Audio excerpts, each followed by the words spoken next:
Have you ever thought of buying a home through sheriff's sale? Well, what does that entail? How do we know where they are? What's going on with those? They're very confusing. You might think, hey, this house is going into sheriff's sale. I'm going to get a fantastic deal. All right, here's a breakdown of what happens in a sheriff's sale. So someone becomes delinquent on their mortgage. The mortgage company sends these notices out to the sheriff. The sheriff puts them on a list. Now you might look at a sheriff sale list, which you can find on the internet. You just search, like we live in Polk County, you search sheriff sale, Polk County, Iowa.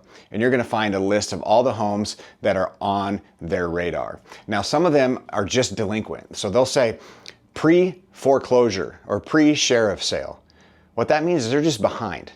So one thing I highly recommend is do never go up to these houses, whether they're in sheriff sale or whatever. Don't go up to these houses and peek in windows, because until that sheriff takes that house, someone could still be living in that house. So if you're snooping around their property, it could be extremely dangerous, because the likelihood of someone being a little upset because they're in financial problems is pretty high. So make sure you don't go snooping around these addresses that are on that sheriff sale list. Now, when they are going to sheriff sale, you have to show up and you have to have the funds available. This isn't something where you can say, I'm going to bid on this house, I'm going to buy it, and then I'm going to go through the loan process and then we're going to buy it. This is something where you have to come with funds available. You have a limited amount of time after you bid on it that you give them cash. Now, it's not cash like dollar bills, it's cash as in a certified check.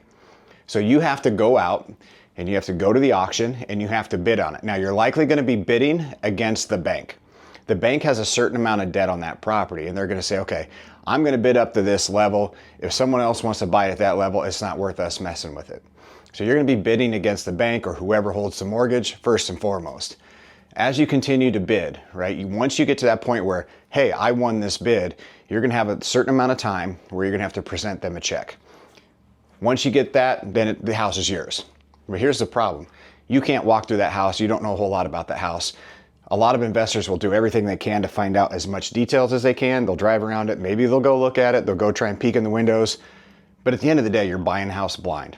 So you could move into that house, or you could get the keys to that house, open the door for the first time and find out there's nothing in it, or find out that it's in the worst condition possible, or find out it's stacked from floor to ceiling with a bunch of crap.